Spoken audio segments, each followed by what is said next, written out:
அனைவருக்கும் வணக்கம். முப்படை உங்களை வரவேற்கிறது. ஸோ இன்றைக்கி வந்து பார்த்திங்க அப்படின்னா ஜிகேல 25 இம்பார்ட்டன்ட் கொஷின்ஸாக வந்து பார்க்க போகிறோம்.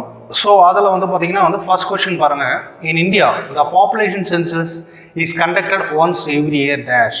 இந்தியாவில் மக்கள் தொகை கணக்கெடுப்பு டேஷ் ஆண்டுகளுக்கு ஒரு முறை நடத்தப்படுகிறது. ஸோ சென்சஸ்லேருந்து வந்து பார்த்திங்க அப்படின்னா ஸோ சென்ட்ரல் கவர்மெண்ட் எக்ஸாமுக்கு வந்து பார்த்திங்கன்னா கண்டிப்பாக ஒரு கொஷின் கேட்குறாங்க. அதுலேயும் வந்து பார்த்திங்கன்னா எஸ்பெஷலி ஜிடியில் வந்து பார்த்திங்கன்னா ஒவ்வொரு ஷிஃப்ட்டுக்கும் ஒரு கொஷின் வந்து பார்த்திங்கன்னா கண்டிப்பாக வந்து கேட்பாங்க. ஸோ சென்சஸ் அப்படின்றது வந்து பார்த்திங்கன்னா மக்கள் தொகை கணக்கெடுப்பு அப்படின்னு வந்து பார்த்திங்கன்னா சொல்லுவாங்க. ஓகேங்களா? ஸோ இந்த மக்கள் தொகை கணக்கெடுப்பு யார் பண்ணுறாங்க அப்படின்னு பார்த்தீங்கன்னா மினிஸ்ட்ரி ஆஃப் ஹோம் அஃபேர்ஸ் அப்படின்ட்டு வந்து சொல்லுவாங்க. உள்துறை அமைச்சகம் அவங்க தான் வந்து பார்த்திங்கன்னா பண்ணுறாங்க. இப்போ உள்துறை அமைச்சகத்தினுடைய அமைச்சராக இருக்கிறவர் யார் அப்படின்னு பார்த்தீங்கன்னா அமித்ஷா அப்படின்றவர் வந்து பார்த்திங்கன்னா இருக்கிறார். ஓகேங்களா? ஸோ அவர் தான் வந்து பார்த்திங்கன்னா சென்சஸாக வந்து கண்டக்ட் பண்ணுவாங்க. ஓகேங்களா? ஸோ அந்த அமைச்சகம் தான். ஸோ அவங்களுக்கு கீழே யார் வந்து கண்டக்ட் பண்ணுவாங்க அப்படின்னு பார்த்தீங்கன்னா register general and census commissioner of India அப்படின்றவங்க வந்து பார்த்தீங்கன்னா என்ன பண்ணுவாங்கன்னா கண்டக்ட் பண்ணுவாங்க. ஸோ கடைசியாக சென்சஸ் எப்போ கண்டக்ட் பண்ணாங்க அப்படின்னு பார்த்தீங்கன்னா 2011 கண்டக்ட் பண்ணாங்க. ஸோ 2021 கண்டக்ட் பண்ணியிருக்கணும். டியூ டு கொரோனாவால் வந்து பார்த்தீங்கன்னா கண்டக்ட் பண்ணல. ஸோ ஜென்ரல் எலெக்ஷன் அடுத்த வருஷம் வந்து பார்த்தீங்கன்னா எலெக்ஷன் இருக்கு இல்லைங்களா? ஸோ எலெக்ஷனுக்கு அடுத்து தான் வந்து பார்த்தீங்கன்னா என்ன நடக்கும் அப்படின்னா ஸோ சென்சஸ் வந்து பார்த்தீங்கன்னா கண்டக்ட் பண்ணுவாங்க. ஓகேங்களா? ஸோ அப்போ இந்தியா ஃபர்ஸ்ட் வந்து பார்த்தீங்கன்னா சென்சஸ் எப்போ கணக்கு எடுத்திருப்பாங்க அப்படின்னா ஸோ மேயோ பிரபு அப்படின்ற ஒரு ஆங்கிலேயருடைய ஆட்சியில் வந்து பார்த்தீங்கன்னா 1872 என்ன பண்ணியிருப்பாங்க அப்படின்னா சென்சஸ் வந்து எடுத்திருப்பாங்க. ஆனால் வந்து பார்த்தீங்கன்னா முழுமையான சென்சஸாக இருந்திருக்காது. ஓகேங்களா? ஸோ அப்போ எப்போ தான் சார் முழுமையான சென்சஸ் எடுத்தாங்க அப்படின்னு பார்த்தீங்கன்னா ஸோ 1881 தான் வந்து பார்த்தீங்கன்னா கம்ப்ளீட்டான ஒரு சென்சஸ் ஃபர்ஸ்ட் சென்சஸ் வந்து பார்த்தீங்கன்னா எடுத்திருப்பாங்க. ஓகேங்களா? ஸோ அதுக்கடுத்து வந்து பார்த்தீங்கன்னா சுதந்திரத்துக்கு அடுத்து ஃபர்ஸ்ட் சென்சஸ் எப்போ எடுத்திருப்பாங்க அப்படின்னா ஸோ 1951 வந்து பார்த்தீங்கன்னா எடுத்திருப்பாங்க. ஓகேங்களா? சுதந்திரத்துக்கு அடுத்து ஃபர்ஸ்ட் சென்சஸ். ஸோ அந்த 1881 நீங்கள் கணக்கெடுத்தீங்கன்னா இது எத்தனாவது சென்சஸ் அப்படின்னா ஸோ 9வது சென்சஸாக வரும். ஓகேங்களா? ஸோ அதுக்கடுத்து கடைசியாக இப்போ ரீசெண்டாக நடந்தது லேட்டஸ்டாக நடந்தது அப்படின்னு கேட்டாங்கன்னா ஸோ 2011வது சென்சஸ் அப்படின்னு சொல்லுவாங்க. ஸோ அது வந்து பார்த்தீங்கன்னா சுதந்திரத்துக்கு அடுத்து எத்தனாவது சென்சஸ் அப்படின்னு கேட்டிங்கன்னா 7வது சென்சஸ். ஓகேங்களா? ஸோ அப்போ டோட்டலாக எத்தனாவது சென்சஸ் அப்படின்னு கேட்டாங்கன்னா பார்த்தீங்கன்னா 15வது சென்சஸ் அப்படின்னு சொல்லலாம். ஓகே? ஸோ அப்போது ஃபர்ஸ்ட் சென்சஸ் எப்போ எடுத்திருப்பாங்கன்னா 1872. ஆனால் பார்த்தீங்கன்னா அது முழுமையான சென்சஸாக இருக்காது. ஆனால் முழுமையான ஃபர்ஸ்ட் சென்சஸ் எப்போ எடுத்திருப்பாங்கன்னா 1881. சுதந்திரத்துக்கு அடுத்து ஃபர்ஸ்ட் சென்சஸ் 1951 எடுத்தாங்க. அதுக்கடுத்து லேட்டஸ்ட்டாக கடைசியாக எப்போ சென்சஸ் எடுத்திருப்பாங்கன்னா 2011 எடுத்திருப்பாங்க. ஓகேங்களா? ஸோ 1881 ஃபர்ஸ்ட் சென்சஸ், 1951 9வது சென்சஸ், 2011 15வது சென்சஸ் தான் நடந்திருக்கும். ஸோ சுதந்திரத்துக்கு அடுத்து 1951 ஃபர்ஸ்ட் சென்சஸ், ஸோ 2011 சுதந்திரத்துக்கு அடுத்து 7வது சென்சஸாக வந்து பார்த்தீங்கன்னா இருக்கும். ஓகேங்களா? அப்போ சென்சஸ் எத்தனை வருஷம் கண்டக்ட் பண்ணுறாங்க அப்படின்னு பார்த்தீங்கன்னா 10 வருஷத்துக்கு ஒரு முறை தான் வந்து பார்த்தீங்கன்னா கண்டக்ட் பண்ணுறாங்க. ஓகேங்களா? ஸோ அப்போது ஃபர்ஸ்ட் கொஸ்டின் கேன்சர் வந்து பார்த்தீங்கன்னா சி 10 ஆண்டுகள். ஓகே? So next, ரெண்டாவது கொஸ்டின் பாருங்க. Who was the first woman chief secretary of Telangana? தெலுங்கானாவின் முதல் பெண் தலைமை செயலாளர் யார் அப்படின்னு கொஸ்டின் இருக்காங்க. ஓகேங்களா? ஃபர்ஸ்ட் தெலுங்கானா எப்போ பிரிஞ்சது அப்படின்னு பார்த்தீங்கன்னா ஸோ 2014 ஜூன் 2 அப்போ வந்து பார்த்தீங்கன்னா பிரிஞ்சது. எதில் இருந்து பிரிஞ்சது அப்படின்னு பார்த்தீங்கன்னா ஆந்திர பிரதேஷ்லேருந்து வந்து பார்த்தீங்கன்னா பிரிஞ்சது. ஓகேங்களா? ஸோ அதற்கு சிஎம் இப்போ இருக்கிறவர் யார் அப்படின்னா சந்திரசேகர ராவ் அப்படின்ற ஒருத்தர் இருக்கார். அதே மாதிரி வந்து பார்த்தீங்கன்னா கவர்னர் யாருன்னா தமிழிசை சவுந்தரராஜன். ஸோ அந்த வகையில் வந்து பார்த்தீங்க அப்படின்னா சீஃப் செக்ரட்டரி ஆஃப் தெலுங்கானா. ஓகேங்களா? ஸோ தெலுங்கானாவில் இருக்கிற எல்லா ஐஏஎஸ் ஆஃபீஸர்ஸ்க்கும் ஹெட் தான் யார் அப்படின்னு பார்த்தீங்கன்னா சீஃப் செக்ரட்டரி அப்படின்னு சொல்லுவாங்க. ஸோ அதில் ஒரு முதல் பெண் சீஃப் செக்ரட்டரி வந்திருக்காங்க. அவங்க பேர் யார் அப்படின்னு பார்த்தீங்கன்னா சாந்தி குமாரி அப்படின்னு சொல்லுவாங்க. ஓகேங்களா? ஸோ கொஸ்டின் கேட்கறதுக்கு வாய்ப்பு இருக்கு. So first woman chief secretary of Telangana யார் அப்படின்னு கொஸ்டின் கேட்கலாம். யார் அப்படின்னா சாந்தி குமாரி. அப்போ ரெண்டாவது கேன்சர் வந்து பார்த்தீங்கன்னா ஏ. So next, மூணாவது கொஸ்டின் பாருங்க. In India, the responsibility of conducting the decadal census rests with which ministry? ஓகேங்களா? ஸோ இந்தியாவில் தசாப்த கால மக்கள் தொகை கணக்கெடுப்பை நடத்தும் பொறுப்பு எந்த அமைச்சகமிடம் உள்ளது அப்படின்னு கொஸ்டின் கேட்டிருக்காங்க. தசாப்த காலம் அப்படின்னா ஒன்றும் கிடையாது, 10 வருஷம். ஓகேங்களா? அதே மாதிரி வந்து பார்த்தீங்கன்னா டிகேட் அப்படின்னாலும் வந்து பார்த்தீங்கன்னா எத்தனை வருஷம் அப்படின்னா 10 வருஷம் அப்படின்னு சொல்லுவாங்க. சென்சஸ் 10 வருடங்களுக்கு ஒரு முறை எடுக்கப்படுகிறது. எந்த அமைச்சகம் அப்படின்னா வந்து பார்த்தீங்கன்னா உள்துறை அமைச்சகம், மினிஸ்ட்ரி ஆஃப் ஹோம் அஃபேர்ஸ் தான் வந்து பார்த்தீங்கன்னா எடுக்கிறாங்க. ஓகேங்களா? ஸோ அதனுடைய அமைச்சராக இருக்கிறவர் யார் அப்படின்னா அமித்ஷா இருக்கார். அப்போ மூணாவது கொஸ்டின் ஆன்சர் வந்து பார்த்தீங்கன்னா ஏ.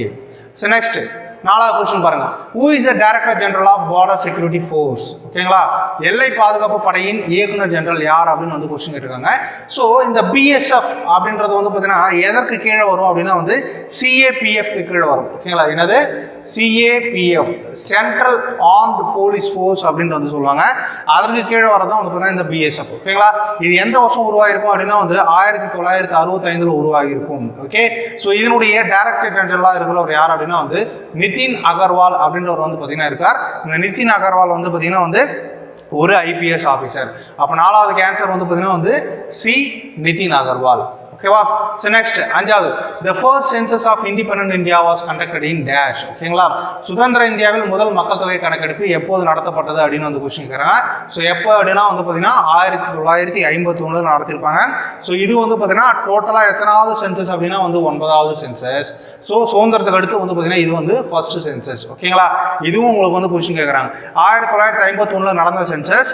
ஸோ ஒட்டு மொத்தமாக எத்தனாவது சென்சஸ் அப்படின்னு கொஸ்டின் கேட்பாங்க. எத்தனாவதுனா 9வது. சுதந்திரத்துக்கு அடுத்து இதுதான் வந்து பார்த்தீங்கன்னா வந்து முதல். அப்போ 5வது கேன்சர் வந்து பார்த்தீங்கன்னா வந்து C.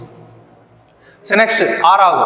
ஸோ 6வது பாருங்க, who is the governor of Jharkhand? Jharkhand மாநிலத்தின் ஆளுநர் யார் அப்படின்னு வந்து கொஸ்டின் கேட்குறாங்க. ஓகேங்களா, ஸோ அப்பாயின்மெண்ட்ஸில் வந்து பார்த்தீங்கன்னா ரீசெண்டாக நடந்த இது கரண்ட் அஃபேர்ஸ் பேசிஸ் தான் மேக்ஸிமம் வரும். ஓகேங்களா, ஸோ ஒரு மாநிலத்தினுடைய ஆளுநராக யார் நியமிக்கப்பட்டிருக்காங்க, இல்லைனா ஒரு மாநிலத்தினுடைய CM-ஆக யாருன்னா எலெக்ட் ஆகிருக்காங்க அப்படின்னா வந்து ஸோ அவங்கள பற்றி பார்த்தீங்கன்னா கொஸ்டின் கேட்பாங்க. ஓகேங்களா, ஸோ ரீசெண்டாக வந்து பார்த்தீங்கன்னா ஜார்க்கண்டுக்கு என்ன பண்ணியிருப்பாங்க அப்படின்னா வந்து பிப்ரவரி மாதம் வந்து பார்த்தீங்கன்னா ஆளுநர்களை நியமிச்சிருப்பாங்க. அதில் ஸோ ஜார்க்கண்டினுடைய ஆளுநர் யார் அப்படின்னா வந்து CP ராதாகிருஷ்ணன் அப்படின்னு வந்து சொல்லுவாங்க. இவர் வந்து பார்த்தீங்கன்னா வந்து தமிழ்நாட்டை சேர்ந்தவர். ஓகேங்களா, ஸோ மற்ற 3 ஆப்ஷன் பாருங்க. எஸ் அப்துல் நசீர் அப்படின்றவர் எந்த மாநிலத்தினுடைய ஆளுநராக இருக்கார் அப்படின்னு பார்த்தீங்கன்னா வந்து ஸோ ஆந்திர பிரதேசனுடைய ஆளுநராக இருக்கார். ஓகேங்களா, ஸோ அதுக்கடுத்து குலாப் சந்த் கட்டாரியா அப்படின்றவர் வந்து பார்த்தீங்கன்னா எந்த மாநிலத்தினுடைய கவர்னராக இருக்கார் அப்படின்னு பார்த்தீங்கன்னா வந்து அசாமினுடைய கவர்னராக வந்து பார்த்தீங்கன்னா இருக்கார். அதுக்கடுத்து வந்து பார்த்தீங்கன்னா ராஜேந்திர ரவி ஆர்கேலர் அப்படின்றவர் வந்து பார்த்தீங்கன்னா எதனுடைய மாநிலத்தினுடைய ஆளுநராக இருக்கார் அப்படின்னு பார்த்தீங்கன்னா வந்து பீகாரினுடைய ஆளுநராக வந்து பார்த்தீங்கன்னா இருக்கார். ஓகேங்களா, ஸோ இவங்களுக்கான ஒரு ஆர்டிகல் என்ன அப்படின்னு பார்த்தீங்கன்னா வந்து ஆர்டிகல் 153. ஓகே, ஒவ்வொரு மாநிலத்துக்கும் வந்து பார்த்தீங்கன்னா வந்து ஒரு ஆளுநர் இருக்கணும் அப்படின்னு சொல்லிட்டு எந்த ஆர்டிகல் சொல்லுது அப்படின்னு பார்த்தீங்கன்னா வந்து ஆர்டிகல் 153 வந்து பார்த்தீங்கன்னா சொல்லுது. ஓகேங்களா, அப்ப 6வது கேன்சர் B CP ராதாகிருஷ்ணன் அப்படின்னு சொல்லுவாங்க. ஓகேவா, சோ நெக்ஸ்ட் क्वेश्चन பாருங்க. 7வது question, when was the latest census conducted in India? இந்தியாவில் சமீபத்திய மக்கள் தொகை கணக்கெடுப்பு எப்போது நடத்தப்பட்டது அப்படின்னு வந்து क्वेश्चन கேக்குறாங்க. சோ சமீபத்திய மக்கள் தொகை லேட்டஸ்ட் ரீசன்ட் அப்படினா வந்து பாத்தீங்கன்னா கடைசி எப்ப நடந்ததுனா 2011ல தான் நடந்தது. சோ இது வந்து பாத்தீங்கன்னா ஒட்டு மொத்தமாக 15வது சென்சஸ்.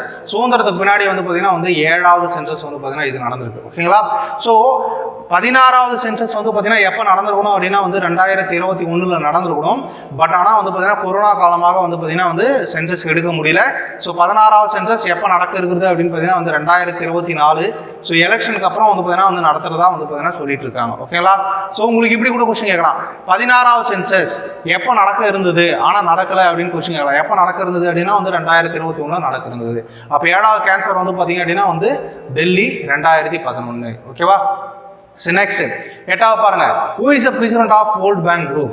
உலக வங்கி குழுவின் தலைவர் யார் அப்படின்னு வந்து கொஸ்டின் கேட்குறாங்க. ஓகேங்களா, ரொம்ப ரொம்ப ஒரு முக்கியமான கொஸ்டின், கண்டிப்பாக கொஸ்டின் கேட்பாங்க. உலக வங்கி குழு அப்படின்றது வந்து பார்த்தீங்கன்னா வந்து ஒரு 5 அமைப்பு சேர்ந்ததான் வந்து பார்த்தீங்கன்னா உலக வங்கி குழு அப்படின்னு வந்து சொல்லுவாங்க. ஸோ இது எப்போ உருவானது அப்படின்னு பார்த்தீங்கன்னா வந்து 1944 வந்து பார்த்தீங்கன்னா வந்து உருவாகி இருக்கும். ஸோ இதனுடைய தலைமையகம் எங்கே இருக்குது அப்படின்னு பார்த்தீங்கன்னா வந்து வாஷிங்டன் டிசியில் வந்து பார்த்தீங்கன்னா இருக்குது. ஓகேங்களா, வாஷிங்டன் டிசி எங்கே இருக்குது அப்படின்னு பார்த்தீங்கன்னா வந்து அமெரிக்காவில் இருக்குது, யூஎஸ்ஏல வந்து பார்த்தீங்கன்னா இருக்குது. ஸோ அதனுடைய தலைவராக இப்போ தேர்ந்தெடுக்கப்பட்டவர் யார் அப்படின்னா வந்து அஜய் பாங்கா அப்படின்றவர் வந்து பார்த்தீங்கன்னா தேர்ந்தெடுக்கப்பட்டிருக்கார். இந்த அஜய் பாங்கா யார் அப்படின்னு பார்த்தீங்கன்னா வந்து இந்திய வம்சாவளியை சேர்ந்த ஒரு அமெரிக்கன். அவர் தான் வந்து பார்த்தீங்கன்னா வந்து உலக வங்கி குழுவினுடைய இப்போதைய தலைவராக வந்து பார்த்தீங்கன்னா இருக்கார். ஸோ கண்டிப்பாக கொஸ்டின் கேட்கலாம். ஓகேங்களா, ஸோ வேர்ல்டு பேங்க் குரூப் உடைய தலைவர் யார் அப்படின்னு கேட்கலாம். யார் அப்படின்னா வந்து அஜய் பாங்கா. அப்போ 8வது கேன்சர் வந்து பார்த்தீங்கன்னா A Ajay Banga. So next 9வது பாருங்க, as per the 2011 census, arrange the following languages in descending order of speaker strength: Marathi, Hindi, Maithili. ஓகேங்களா, ஸோ அதாவது வந்து பார்த்தீங்கன்னா இந்தியா வந்து பார்த்தீங்கன்னா வந்து பல்வேறு மொழிகள் பேசக்கூடிய ஒரு நாடு. ஓகேங்களா, அதில் வந்து பார்த்தீங்கன்னா வந்து மொழி அடிப்படையில் ஒரு மக்கள் வந்து அதிகமாக எந்த மொழியை பேசுகிறாங்க அதன்படி இறங்கு வரிசையில் எழுதுக அப்படின்னு வந்து பார்த்தீங்கன்னா கொடுத்துருக்காங்க. இங்கே ஆப்ஷன் வந்து பார்த்தீங்கன்னா ஒரு 3 மொழி கொடுத்துருக்காங்க. அதில் எந்த வரிசையில் வந்து பார்த்தீங்கன்னா எது ஃபர்ஸ்ட் எது லாஸ்ட் இருக்குது அப்படின்னு சொல்லிட்டு கேட்குறாங்க. ஸோ அதில் ஃபர்ஸ்ட் எது இருக்குது அப்படின்னு பார்த்தீங்கன்னா வந்து ஹிந்தி தான் இருக்குது. ஸோ 2வது வந்து பார்த்தீங்கன்னா மராத்தி, 3வது வந்து பார்த்தீங்கன்னா வந்து மைத்திலி. ஓகேங்களா, இந்த ஆப்ஷன் படி பார்த்தா ஃபர்ஸ்ட் ஹிந்தி, 2வது மராத்தி, 3வது வந்து பார்த்தீங்கன்னா மைத்திலி. ஜென்ரலாக கேட்டாங்க அப்படின்னா வந்து ஃபர்ஸ்ட் ஹிந்தி, 2வது வந்து பார்த்தீங்க அப்படின்னா வந்து பெங்காலி, மூணாவது வந்து பார்த்தீங்கன்னா வந்து தெலுங்கு. ஓகேங்களா?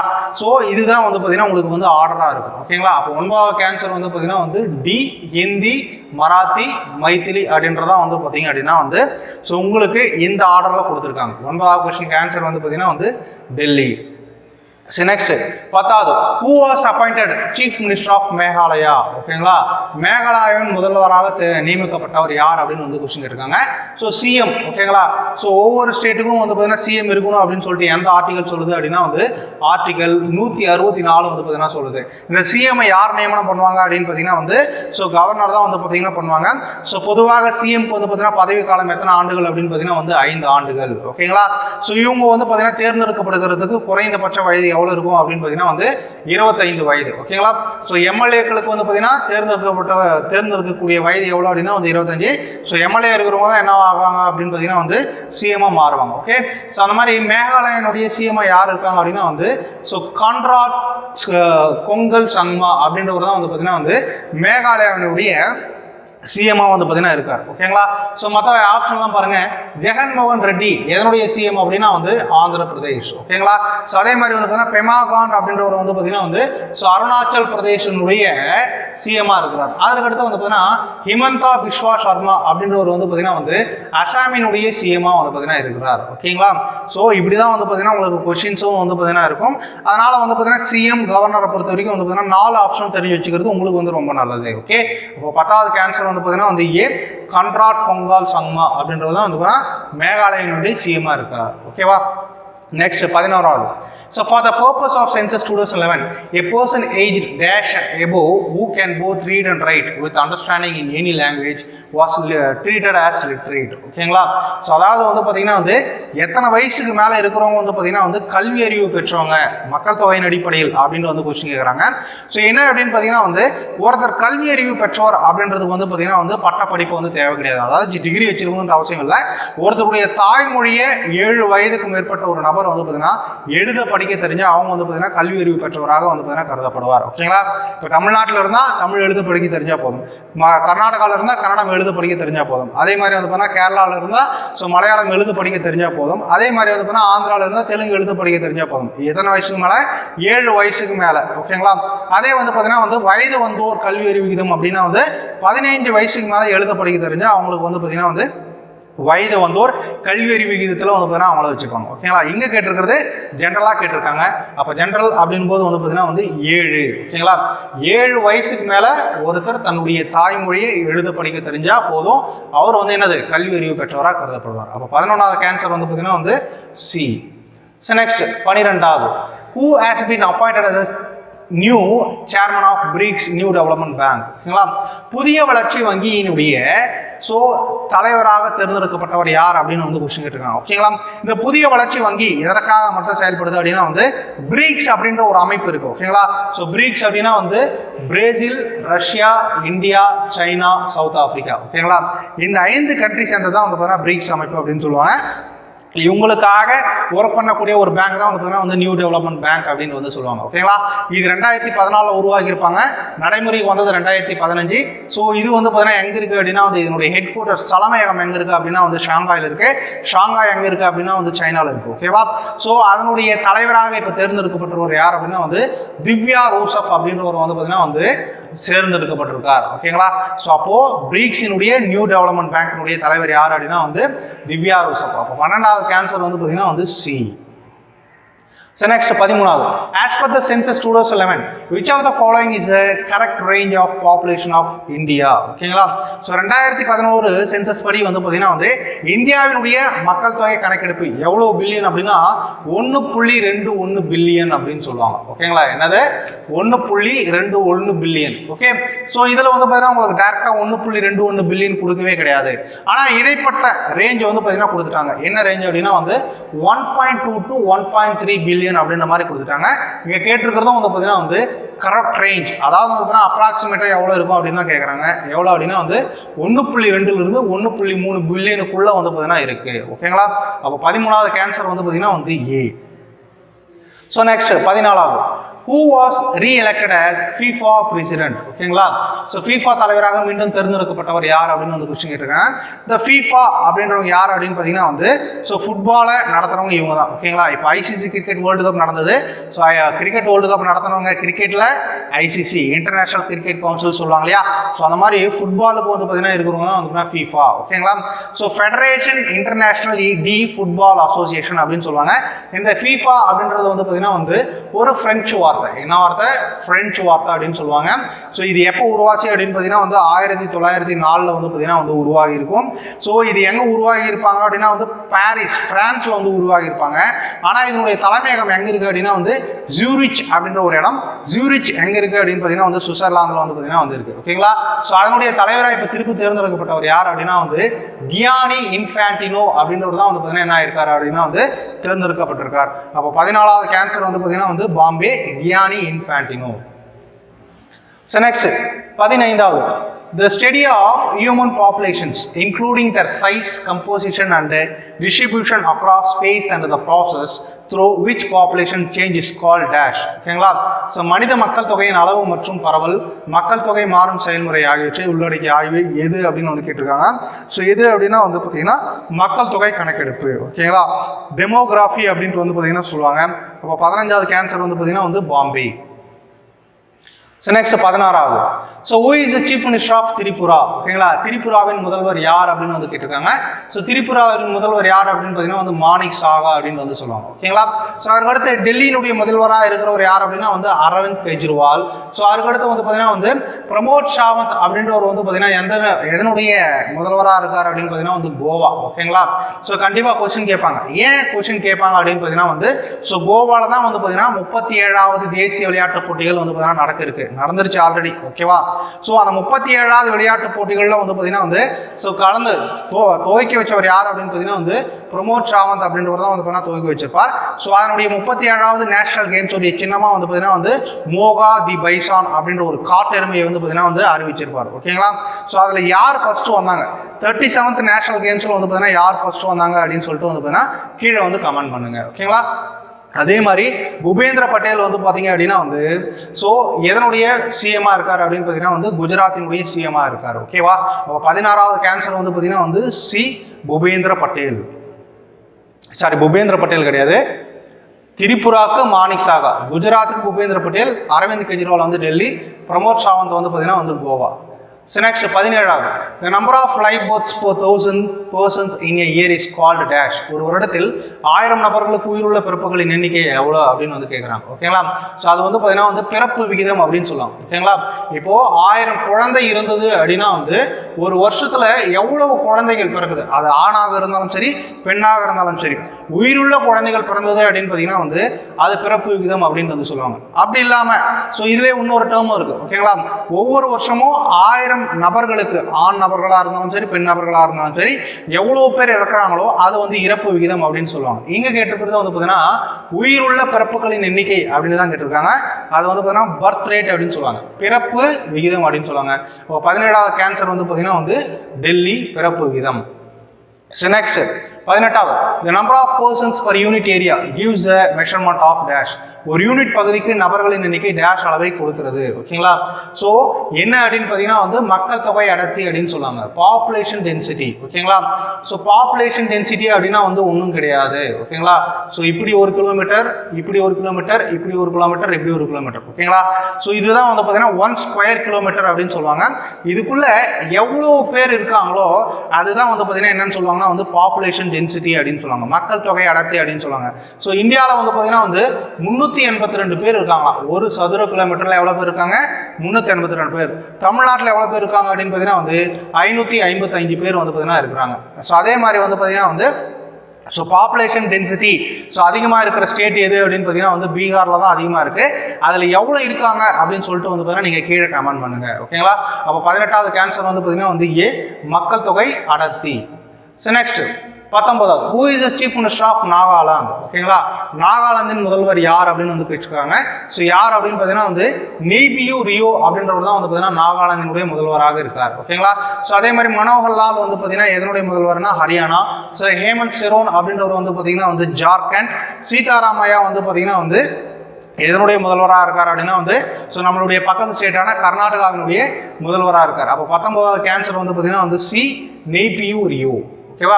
ஸோ நெக்ஸ்ட் 20வது பாருங்க, who is chief minister of Karnataka. ரொம்ப ரொம்ப முக்கியமானது. ஸோ கர்நாடகாவுக்கு ரீசெண்டாக வந்து பார்த்தீங்கன்னா வந்து எப்போ எலெக்ஷன் நடந்ததுன்னா வந்து மே மாதம் நடந்தது. ஓகேங்களா? மே மாதம் அனௌன்ஸ் பண்ணாங்க. ஸோ மே மாதத்தில் வந்து பார்த்தீங்கன்னா இந்தியன் நேஷனல் காங்கிரஸினுடைய கட்சியை சார்ந்த சீதாராமையா என்ன பண்ணியிருப்பார் அப்படின்னு பார்த்தீங்கன்னா வந்து ஸோ சிஎம்மாக மாறி இருப்பார். ஓகேங்களா? இதுக்கு முன்னாடி பிஜேபி இருந்தது. இப்போ வந்து பார்த்தீங்கன்னா வந்து சிஎம்மாக வந்து யார் வந்திருக்காங்க அப்படின்னா வந்து காங்கிரஸ் கட்சியை சார்ந்த இவர் வந்திருக்காரு. யாரு? சீதாராமையா வந்திருக்காரு. ஓகேங்களா? அதே மாதிரி மற்ற ஆப்ஷன் பாருங்க, பினராயி விஜயன். ஸோ எதனுடைய சிஎம் அப்படின்னா கேரளா. ஸோ ஏக்நாத் ஷிண்டே அப்படின்றவர் வந்து பார்த்தீங்கன்னா வந்து மகாராஷ்டிராவினுடைய என்னவா இருக்காரு அப்படின்னா வந்து சிஎம்மா இருக்காரு. சிவராஜ் சிங் சௌஹான் அப்படின்றவர் வந்து பார்த்தீங்கன்னா வந்து மத்திய பிரதேசனுடைய சிஎம்மா வந்து பார்த்தீங்கன்னா இருக்கார். அப்போ 20வது கேன்சர் வந்து பார்த்தீங்கன்னா வந்து பாம்பே சீதாராமையா. ஓகேவா? ஸோ நெக்ஸ்ட் 21வது பாருங்க, people of what age and above are included while calculating adult literacy rate. ஓகேங்களா? கொஞ்ச நேரத்துக்கு முன்னாடி சொன்னேன், ஜென்ரலாக கேட்டாங்கன்னா 7 ஏஜ் அப்படின்னு சொல்லுவோம். ஸோ அதுக்கடுத்து வந்து பார்த்தீங்க அப்படின்னா வந்து அடல்ட் லிட்ரஸி ரேட் அப்படின்னு கேட்டாங்கன்னா 15 வயசுக்கு மேலே. ஸோ அப்போ 21வது கேன்சர் வந்து பார்த்தீங்கன்னா வந்து பாம்பே 15. ஸோ நெக்ஸ்ட் 22வது, who is the chairman of UPSC. ஓகேங்களா? யூபிஎஸ்சியின் தலைவர் யார் அப்படின்னு வந்து கொஸ்டின் கேட்குறாங்க. So UPSC union public service commission அப்படின்னு சொல்லுவாங்க. இது எப்போ உருவானது அப்படின்னா வந்து 1926 உருவாச்சு.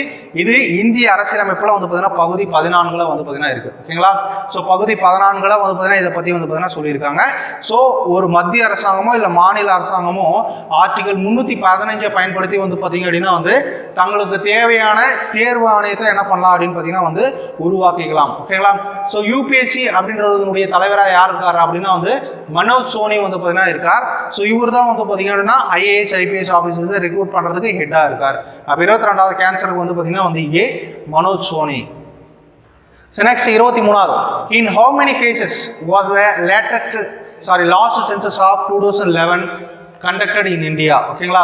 இந்தியாவில் 2011ஆம் ஆண்டின் கடைசி மக்கள் தொகை கணக்கெடுப்பு எத்தனை கட்டங்களில் நடத்தப்பட்டது? எத்தனை கட்டம்னா 2 கட்டங்கள் நடந்தது. ஃபர்ஸ்ட் கட்டம் வந்து பார்த்தீங்கன்னா 2010, 2வது கட்டம் அப்படின்போது வந்து பார்த்தீங்கன்னா 2011 வந்து பார்த்தீங்கன்னா நடத்தினாங்க. சென்சஸை கண்டக்ட் பண்ணவர் யார் அப்படின்னு பார்த்தீங்கன்னா வந்து register general and census commissioner of India C Chandramouli அப்படின்றவர் தான் வந்து பார்த்தீங்கன்னா கண்டக்ட் பண்ணார். ஸோ கண்டக்ட் பண்ணி வந்து பார்த்தீங்கன்னா அந்த ரிப்போர்ட்டை யார் சப்மிட் பண்ணாருன்னா அப்போதைய நாட்டினுடைய முதல் பெண் குடியரசுத் தலைவராக இருந்த பிரதிபா பட்டேல் கிட்ட என்ன பண்ணியிருப்பாருன்னா வந்து பார்த்தீங்கன்னா சப்மிட் பண்ணியிருப்பார். ஓகேங்களா? அப்போ 23வது கேன்சர் வந்து பார்த்தீங்கன்னா வந்து 2 கட்டங்கள். நெக்ஸ்ட் 24வது, who is the current vice president. ஓகேங்களா? தற்போதைய துணை குடியரசுத் தலைவர் யார் அப்படின்னு வந்து கேட்டிருக்காங்க. ஸோ யார் அப்படின்னு பார்த்தீங்கன்னா வந்து ஜெகதீப் தன்கர் அப்படின்றவர் தான் வந்து பார்த்தீங்கன்னா இப்போதைய துணை குடியரசுத் தலைவராக இருக்கார். ஸோ இவர் எத்தனாவது துணை குடியரசுத் தலைவர்னா 14வது துணை குடியரசுத் தலைவர். ஸோ இவருக்கான ஆர்டிகல், ஓகேங்களா? ஸோ அரசியலமைப்பில் இவருக்கு ஆர்டிகல் இருக்கு. ஆர்டிகல் 63 பயன்படுத்தி வந்து பார்த்தீங்கன்னா இவரு ஸோ துணை குடியரசுத் தலைவராக தேர்ந்தெடுக்கிறாங்க. இவருடைய ஒரே ஒரு பணி என்ன அப்படின்னு பார்த்தீங்கன்னா வந்து ராஜ்யசபாவினுடைய தலைவராக மட்டும்தான் வந்து பார்த்தீங்கன்னா இவர் இருப்பார். ஓகேங்களா? ஸோ இவர் அப்பாயின்ட் பண்றது யாரு அப்படின்னு பார்த்தீங்கன்னா வந்து பிரசிடென்ட் வந்து என்ன பண்ணுவாங்க அப்படின்னு பார்த்தீங்கன்னா வந்து அப்பாயின்ட் பண்ணுவாங்க. ஓகேங்களா? இவர் கடைசியாக எப்போ அப்பாயின்ட் ஆனாரு, தேர்ந்தெடுக்கப்பட்டாருன்னா வந்து 11 ஆகஸ்ட் 2022 வந்து பார்த்தீங்கன்னா வந்து இவர் துணை குடியரசுத் தலைவராக என்ன பண்ணார் அப்படின்னு பார்த்தீங்கன்னா வந்து தேர்ந்தெடுக்கப்பட்டார். அப்போ 24வது கேன்சர் வந்து பார்த்தீங்கன்னா வந்து Jagdeep Dhankhar. Next So last one, in India in relation to census, what is the full form of NPR? ஓகேங்களா? ஸோ சென்சஸ் கணக்கெடுக்கிறாங்க இல்லையா? ஸோ அதெல்லாம் எதில் ரிஜிஸ்டர் பண்ணுவாங்க அப்படின்னா வந்து இந்த NPRல தான் ரிஜிஸ்டர் பண்ணுவாங்க. என்ன அப்படின்னா நேஷனல் பாப்புலேஷன் ரிஜிஸ்டர் அப்படின்னு சொல்லுவாங்க. தேசிய மக்கள் தொகை பதிவேடு அப்படின்றதான் வந்து பார்த்தீங்கன்னா இந்த கொஸ்டின்ஸ்க்கான ஆன்சர். ஓகேங்களா? ஸோ இதுதான் வந்து பார்த்தீங்கன்னா நம்ம இன்னைக்கு பார்த்த 25 கொஸ்டின்ஸ். ஸோ முக்கியமான பாயிண்ட்ஸ் எல்லாமே வந்து பார்த்தீங்கன்னா என்ன பண்ணுங்கன்னா நோட்ஸ் எடுங்க. ஸோ இந்த ரட்சகன் சீரீஸில் வர்றது, அதே மாதிரி வந்து பார்த்தீங்கன்னா SSC GD கிளாஸில் வரதெல்லாம் வந்து பார்த்தீங்கன்னா தனியாக ஒரு நோட்டு போட்டு எழுதி வச்சுக்கோங்க. ஸோ எக்ஸாமுக்கு முன்னாடி ரிவிஷன் பண்ணிட்டு போனீங்க அப்படின்னா வந்து ஸோ மேக்ஸிமம் கொஷின்ஸ் இது ரிலேட்டடாக தான் இருக்கும். ஓகேங்களா? இப்படியே வராது, ஆனால் இது ரிலேட்டடாக தான் இருக்கும். ஸோ அங்கே வந்து பார்த்தீங்கன்னா நீங்கள் உங்களுக்கு இந்த கிளாஸஸ் வந்து பார்த்தீங்கன்னா பயனுள்ளதாக இருக்கும். ஸோ மீண்டும் மற்றொரு காணொளியில் சந்திப்போம். நன்றி, வணக்கம்.